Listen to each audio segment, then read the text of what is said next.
जय गुरुदेव। जय गुरुदेव। जय गुरुदेव नाम किसका? प्रभु का।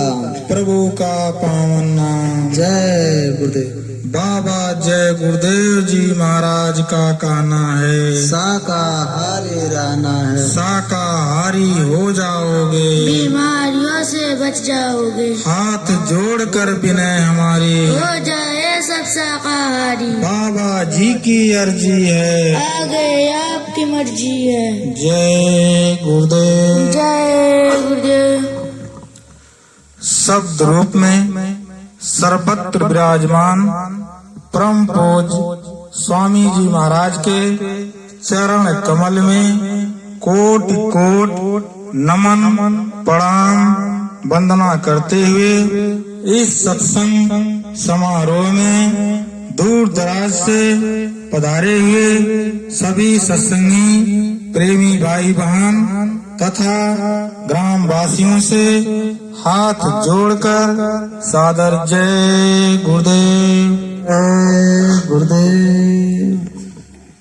सत्संगी प्रेमी भाई बहनों, ये जो मानव शरीर हम लोगों को मिला हुआ है बहुत अनमोल है, और जो ये मानव शरीर हम लोगों को मिला है बहुत सौभाग्य से मिला हुआ है। और इससे अधिक सौभाग्य की बात यह है, इस मलिन युग में, कलिकाल युग में मानव शरीर में बैठ करके सत्संग सुनने का अवसर मिला है। देखिए, हम लोगों को जो शरीर मिला है ये कितने दिनों के लिए मिला हुआ है हम लोगों को नहीं मालूम, लेकिन जिसने हम लोगों को ये मानव शरीर दिया है उसे अवश्य मालूम है कि हम लोगों को इस मानव शरीर में कितने दिनों के लिए मिला हुआ है। जितने जितने दिनों के लिए वो मालिक ने सांसों की पूंजी बख्शी है, सांस खत्म हो जाने के बाद ये शरीर हमारा आपका मिट्टी हो जाएगा। इसलिए ये मानव शरीर बहुत अनमोल है। कोटिनों कोट जुगों तक 4 खान 84 लाख जोनियों भटकने के बाद एक बार ये मनुष्य शरीर मिलता है। इस मानव शरीर के बारे में महात्माओं ने कहा है, नरतन सम नहीं कौनो देही, जीव चराचर जाचत तेही। नरक स्वर्ग अपवर्ग निसेनी, ज्ञान विराग भगत सुख देनी। यानी कहने का मतलब ये जो नर्तन शरीर है ये बड़े भाग से मिला है, और ये शरीर पाने के लिए इस धरती पे जितने चर अचर जितने भी जीव हैं सब इस शरीर को पाने के लिए तरसते हैं, क्योंकि ये जो मानव शरीर है उस प्रभु की अपार और दया कृपा से ये मानव शरीर मिला है। और यही मानव शरीर है, अगर इस मानव शरीर से हम लोग निकृष्ट काम कर दिए यानी बुरे खोटे काम कर दिए तो नरक में चले जाएंगे, लेकिन अगर इसी मानव शरीर से हम लोग अच्छे कर्म कर दिए तो हम लोग स्वर्ग वैकुंठ लोक में चले जाएंगे। और अगर इसी शरीर से हम लोग अच्छे महात्मा की खोज कर लिए, तलाश कर लिए, तो हमारा आपका इस जन्म मरण से छुटकारा हो जाएगा और हम अपने सच्चे घर यानी जहाँ हम लोगों का सच्चा घर है हम लोग वहाँ चले जाएंगे और जन्म मरण से छुटकारा मिल जाएगा। फिर महात्माओं ने कहा, बड़े भाग्य मानुष तन पावा, सुर दुर्लभ सब ग्रंथ गावा, साधन धाम मोक्ष कर द्वारा, पाइन जहि पर लोक सवारा, सो प्रत्र दुख पावे, सिर धुन धुनि पछताए, कालय कर्म ईश्वरे मिथ्या दोष लगाए।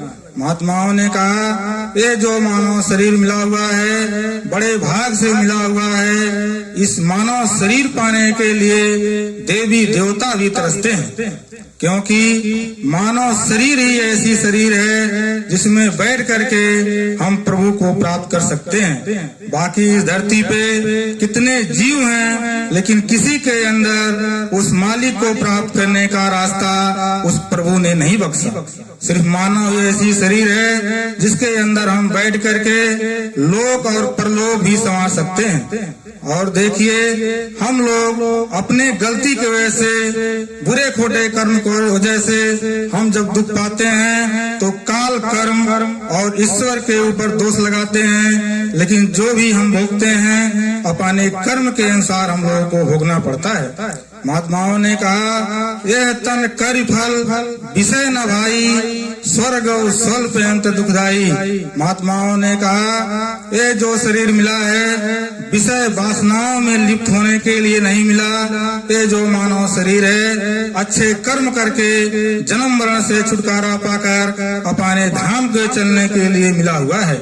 लेकिन हम लोगों ने इस शरीर को बुरे खोटे कर्म करके इसी मृत लोक में फंसा करके मन माया के चक्कर में फंसते रहते हैं। जिस प्रकार से इस शरीर मिला हुआ है, इसको हम लोगों को अच्छे महापुरुष की तलाश करना चाहिए। और महात्माओं ने कहा, देह धरे करे फल भाई, भज ये राम सब काम ब्याई। महात्माओं ने कहा, ये शरीर उस प्रभु ने सिर्फ उस प्रभु भक्ति करने के लिए मिला, और इसमें हम लोगों को भक्ति करके अपने जीवात्मा का कल्याण करा लेना चाहिए। और महात्माओं ने कहा, कर्णधार सतगुरु दृढ़नावा, दुर्लभ साज सुलभ कृपावा। महात्माओं ने कहा, इस शरीर से हम लोग कैसे छुटकारा पाएंगे, इसको पार करने के लिए सतगुरु होना जरूरी है। जब सतगुरु मिल जाएंगे तभी हम लोग इस भवसागर से पार हो पाएंगे। जिस प्रकार से एक नौका को, नदी को पार करने के लिए नौका और मल्लाह की जरूरत पड़ती है, इसी प्रकार से इस जीवात्मा को पार होने के लिए उस प्रभु की अपार दया कृपा होना चाहिए और सतगुरु रूपी मल्लाह होना चाहिए। तभी इस शरीर से हम लोग भवसागर से पार हो पाएंगे। देखिए, ये जो शरीर हम लोगों का है एक नौका है, और इसमें जो जीवात्मा बैठा हुआ है वो सवार है, और जो प्रभु मिलते हैं, सतगुरु मिल जाते हैं, वही इस नाव के मल्लाह हैं। जब सतगुरु मिल जाएंगे यानी गुरु मिल जाएंगे तो हम लोगों को इस भवसागर से वो पार कर देंगे। इसलिए हम लोगों को सतगुरु की तलाश करने की जरूरत होती है। सतगुरु देखिए, जहाँ से हम लोग आए हैं, जहाँ सच्चा घर है वहीं से सतगुरु आते हैं। महात्मा कहते हैं कि हम आए वही देश से जहाँ तुम्हारो धाम, तुमको घर पहुँचाना एक हमारो काम। महात्मा लोग आते हैं, इस भूले भटके जीवों को यहाँ समझाते हैं, कहते हैं देश अपना नहीं है, एक पराया देश है, इसको छोड़ करके एक दिन जाना है। इसलिए जीते जी नाम और शब्द की महिमा लेकर के आप इस धरती से अपने घर के लिए रवाना हो जाइए, नहीं तो इसी मृत लोक में 4 खान 84 लाख जोनियों में भटकते भटकते इसी में जीवन व्यतीत हो जाएगा, और कभी हम लोग यहाँ से छुटकारा नहीं पाएंगे। ये जो मानव शरीर मिला ये बार बार नहीं मिलता है। उस प्रभु के अपार और दया कृपा से एक बार उस प्रभु ने हम लोगों को मानव शरीर दिया, और जब हम लोग मात गर्भ में लटके थे तो उस प्रभु से फरियाद किए थे कि अब प्रभु कृपा करो यही भांति, सब तज भजन करब दिन राती। हम लोगों ने उस प्रभु से प्रार्थना किया था, हे प्रभु हमको आप बाहर निकाल दीजिए, बाहर जाने के बाद सिर्फ हम आपकी भक्ति करेंगे। लेकिन जब हम लोगों ने बाहर आया तो महात्माओं ने कहते हैं, भूमि परत भाडावर पानी, जन जीव ही माया लिपटानी। जिस प्रकार से आकाश से निर्मल जल जब धरती पे आता है तो धरती के धूल के कणों में मिलकर धबैला और मटमैला हो जाता है, इसी प्रकार से जब हम लोग माँ के गर्भ से बाहर आए तो मन और माया के चक्कर में फंस करके हम लोग यहाँ कर्मों के बंधन में फंसते चले गए। हम लोगों को कोई ऐसा नहीं मिला, महात्मा नहीं मिले कि जो बता दें कि हम लोग यहाँ फंसते जा रहे हैं। इसीलिए हम लोग इस मन माया के चक्कर में फंस गए और जन्मों जन्म तक इसी में फंसते चले जा रहे हैं। और 4 खान 84 लाख जोनियों में भटकने के बाद फिर हम लोगों के मानव शरीर मिलता है। इसलिए हम लोगों को चाहिए कि अच्छे महापुरुष की खोज करें, तलाश करें और अपने जीवात्मा का कल्याण करें। महात्माओं ने कहा, यह तन दुर्लभ तुमने पाया, कोटि जन्म जब भटका खाया। महात्मा लोग बताते हैं कि मानव शरीर हम लोगों को कितने जन्म तक कीड़े पतरिंगे में, पेड़ पौधे में, कुत्ते बिल्ली में, गाय बैल में हम लोग भटकने के बाद एक बार उस प्रभु ने अपार कृपा करके हम लोगों को ये मानव शरीर दिया है। लेकिन हम लोग इस मानव शरीर को कदर नहीं करते हैं और बुरे खोटे कार में, बेसनाव में इसको हम लोग फंसाते चले जा रहे हैं। तो इसलिए हम यही कहना चाहेंगे कि आप लोग अच्छे महापुरुष संत महात्मा की तलाश करके अपने जीवात्मा का कल्याण करा लें, क्योंकि ये जो संसार है एक कर्म भूमि है। महात्माओं ने कहा है कि ये जो दुनिया है एक कर्म भूमि है, ये कर्म प्रधान देश है। महात्माओं ने कहा, कर्म प्रधान विश्व रच राखा, जो जस करे सो तस फल चाखा।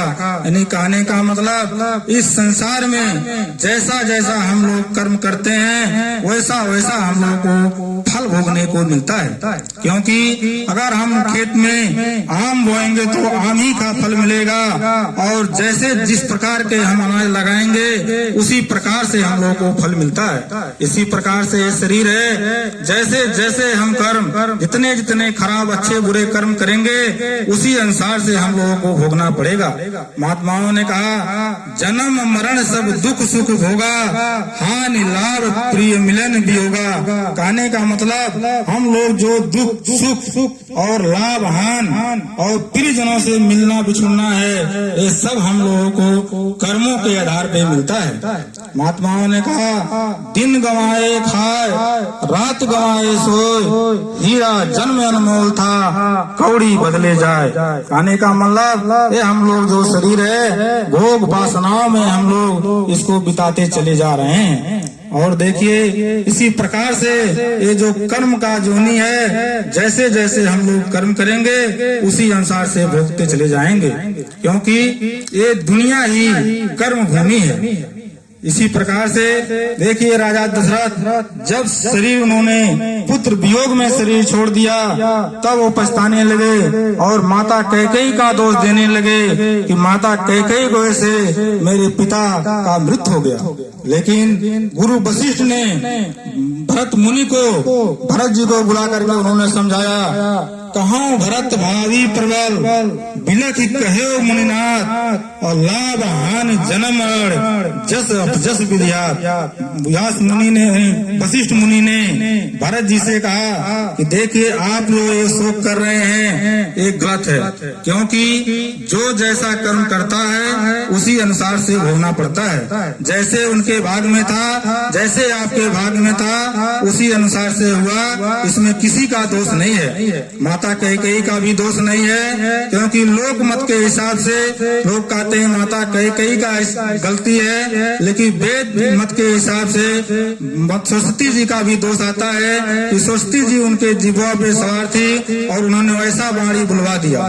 लेकिन देखिए उसमें ना सरस्वती माता की दोष है ना किसी का दोष है। जैसा जैसा जो कर्म करता है उसी अनुसार से उसको भोगना पड़ता है।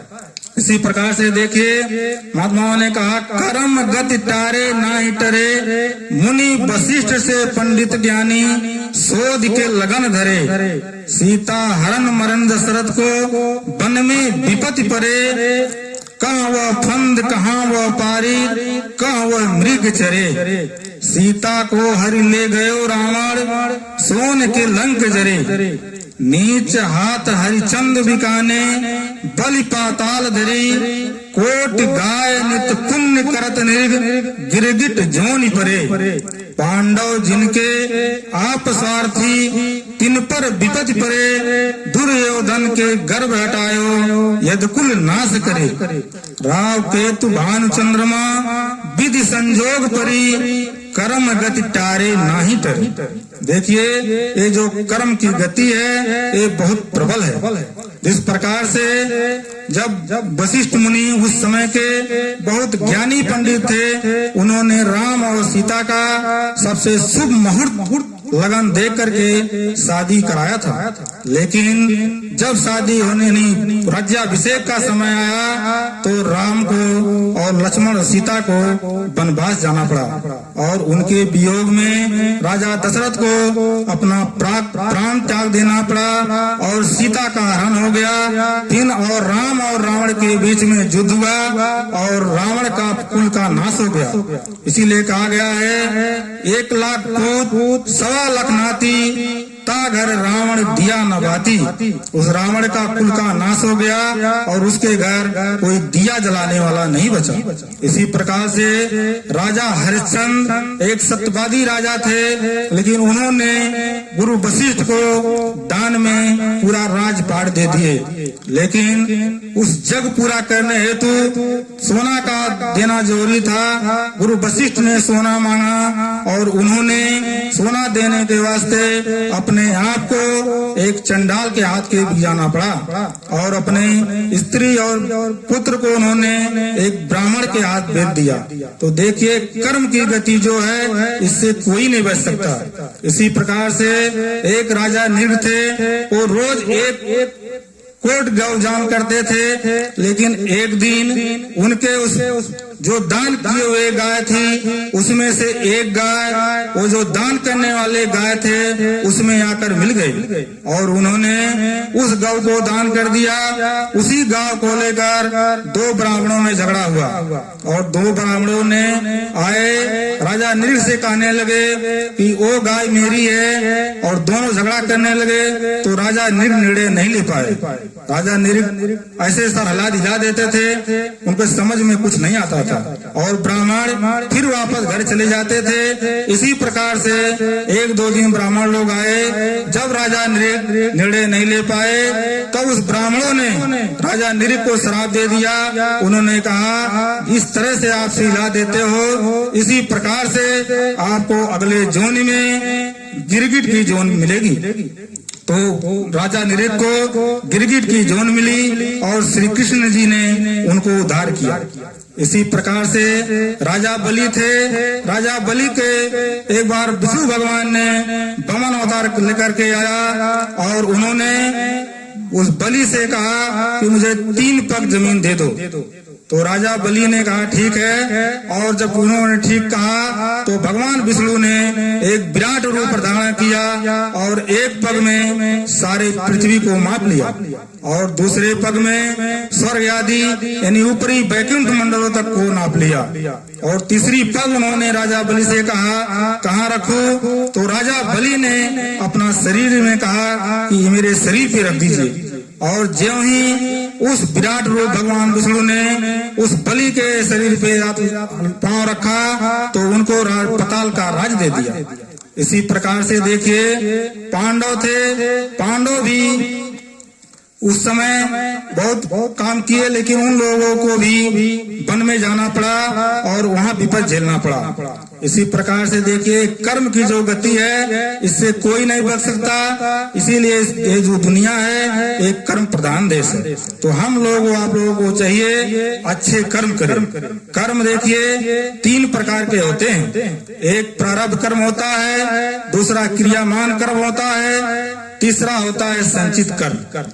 प्रारब्ध कर्म मतलब होता है जैसे हम लोग जब आते हैं जो पूर्व जन्म में कर्म किए आते हैं वही प्रारब्ध कर्म है। जितने लोग हम लोग हैं सब प्रारब्ध कर्म में बंधे हुए आते हैं, लेकिन इसी प्रारब्ध के कर्म के साथ साथ कुछ ऐसे नए कर्म कर बैठते हैं जो क्रियामान कर्म होता है।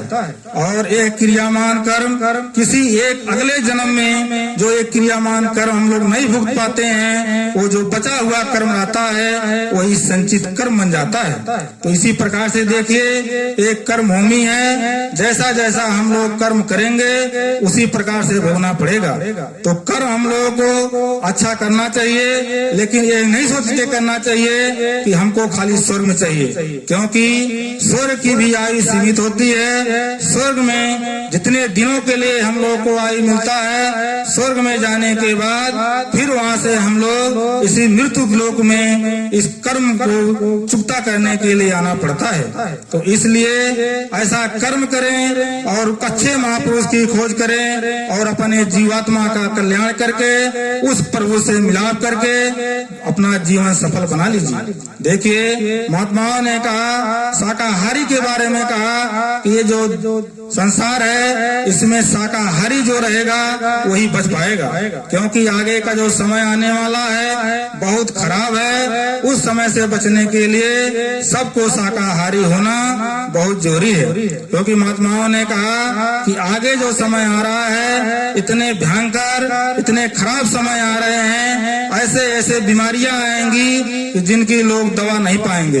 डॉक्टर लोग दवा करने से इनकार कर देंगे। डॉक्टर अगर मरीज को छुएंगे तो उनको बीमारी लग जाएगा, और 1 रुपए की दवा 100 रुपए में भी नहीं मिलेगी।